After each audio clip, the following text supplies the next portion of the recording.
ఒకడంటాడు కొండకి నడిచొస్తానంటాడు, ఒకడంటాడు స్వామి మీ హుండీలో 5 రూపాయలు వేస్తానంటాడు. ఇప్పుడు వీటిని మొక్కులు అంటారు. మొక్కు అన్న మాట మీరు జాగ్రత్తగా గమనించాలి. వెంకటేశ్వర స్వామి వారి హృదయం ప్రకారం అయితే వ్యాపారము కాదు.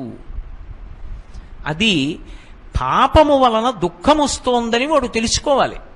తెలుసుకుని పిలిచావు పరమేశ్వరుణ్ణి. ఆయన ఏం చేస్తాడు? నేను ఆదుకోకపోతే ఎవరు ఆదుకుంటారు లక్ష్మి? అందుకుని ఉంటాను ఈ కలియుగంలో వెంకటాచలం మీద. ఎవడు ఎక్కడ ఎంత మౌనంగా లోపల లోపల పిలిచినా నాకు వినపడుతుంది. నేను వింటాను, వాణ్ణి ఉద్ధరిస్తాను ఆపదలోంచి. వాడు నా మొక్కు తీరుస్తాడు. ఆ డబ్బు పట్టుకొచ్చి నా హుండీలో వేస్తాడు. నేనేం చేస్తానో తెలుసా?